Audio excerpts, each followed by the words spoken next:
This week we won't be covering Valentine's Day happened, the earthquakes in Mexico, Jamie Foxx walking off a live ESPN broadcast, the indictments in the Mueller investigation, the Deputy PM of Australia's affair saga. We will be covering from the best news headquarters in the world, this is Breaking News, a recap.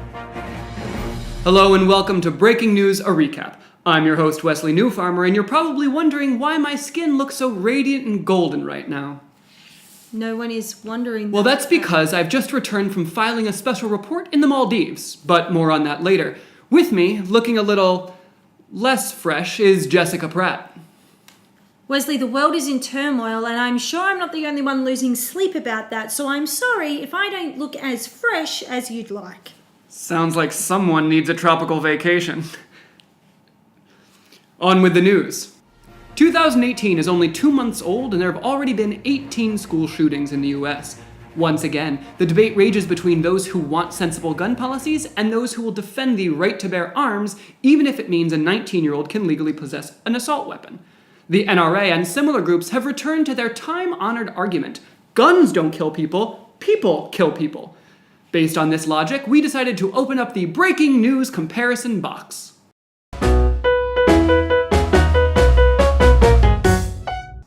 Thanks, Wesley.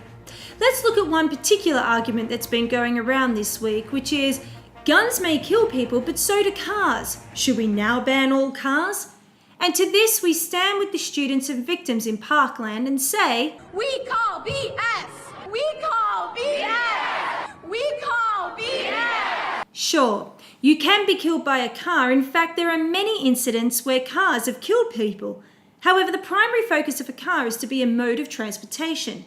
Meanwhile, a gun's primary focus is to kill things, and they manage to do this without the added convenience of getting you to work. But Jessica, you can also be killed by a knife. Yes, you can, Wesley. But knives are also used to cut things like rope and food. Guns, meanwhile, have never been used to make a Caesar salad or amputate one's arm during a rock climbing incident. Can't you also die from being punched? Indeed you can, Wesley. However, fists are also used for making dough and knocking on doors, and to this day, I've never seen a gun make a mean pepperoni pizza or being used to knock on the door of your local representative to remind them that they are not the property of the NRA. I see what you did there. A little call to action. Nice. Thank you, Wesley. Elsewhere in the United States this week, 2 kids tried to save money on a ticket to see Marvel's Black Panther by dressing up as one tall man. Complete with hat and trench coat, the disguise wasn't quite good enough to fool the cinema manager, but it did earn the kids a place at a prestigious college on a fully paid basketball scholarship. Meanwhile, the government of the Maldives has been in turmoil. For an in-depth report, we sent our own Wesley Newfarmer to the island nation for his expert view. Here's the interview we conducted earlier. Wesley, it's good to see you made it there. Thanks, Jessica. I'm on the island of Vamuli in the Maldives, a country on the verge of civil unrest, but surrounded by amazing tropical beaches and beautiful skies. That's wonderful, Wesley. But can you tell us more about this unrest? Is something going on with President Abdullah Yameen, the autocratic leader? Yes, there is, Jessica. President Yameen is certainly an up-and-coming dictator, having ousted his half-brother in 2012, who happened to be the country's first democratically elected... Wow. The water is so clear and shiny. Look, a flying fish! That's wonderful, Wesley, but how do things stand there now? Isn't there a state of emergency in place? That's right. This month, Yameen suspended several constitutional rights, rounded up members of the Supreme Court and opposition leaders, and declared a state of emergency. All in order to... Wow, this sand is really warm and soft, and the breeze is so nice. Are there fears now India and China will get involved, using this as a proxy fight to increase power and influence around the rest of the world? Oh, for God's sakes. Well, due to Wesley blowing this week's budget on his overseas report, Kieran Hillier will not be joining us this week.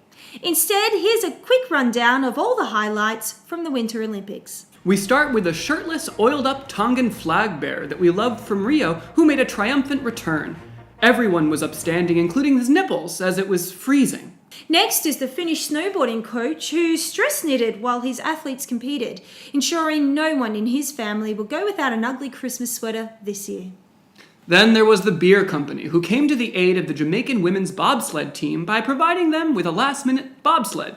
That explains why, after their run, the team were required to recite the alphabet while touching their nose and walking in a straight line.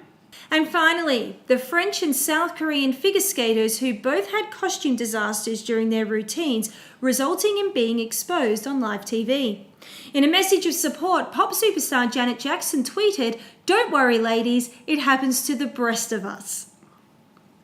Well, that's all the time we have and all the news there is. If you liked our show, please share amongst your friends. If you didn't, maybe this will help. Remember, left foot, right foot. Hello. Tune in next time for more breaking news a few days after it actually happens. We breast to do another take.